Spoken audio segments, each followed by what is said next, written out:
আপনারা একটু নিচে নেমে পরে জাতীয় সঙ্গীত পরিবেশিত হবে। সকলকে অনুরোধ করব দাঁড়িয়ে জাতীয় সঙ্গীতের প্রতি।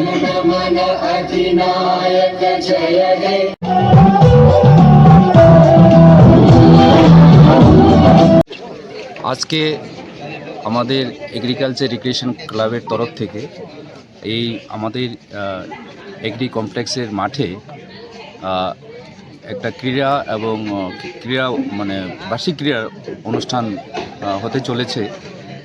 তো আজকে আমরা কৃষি দপ্তরে যারা কর্মচারী আছেন সবাই আমরা দিনরাত কাজ করে চলছি কৃষকের উন্নয়নের জন্য, কিন্তু এরই মাঝখানে আমরা চাইছি আমাদের যে এগ্রি রিক্রিয়েশন ক্লাব, যেটা ত্রিপুরার যে ইন্টার স্টেট স্পোর্টস এবং কালচার অ্যাসোসিয়েশনের অ্যাফিলিয়েটেড, আমরা এইভাবে সবার মধ্যে আমরা এই প্রতিযোগিতা অনুষ্ঠান করে সবার মধ্যে একটা হৃদ্যতাপূর্ণ সম্পর্ক করার জন্য, যাতে করে এটা আমাদের কর্মদক্ষতা, একসঙ্গে কাজ করার মানসিকতা যাতে তৈরি হয়। তো আজকে অনেকগুলো ইভেন্ট আছে, আমাদের যারা কৃষি দপ্তরের কর্মচারী সবাই পার্টিসিপেট করবেন এবং আমরা সেভাবে আমরা এই যে প্রোগ্রামটা উপভোগ করব, অতটুকু।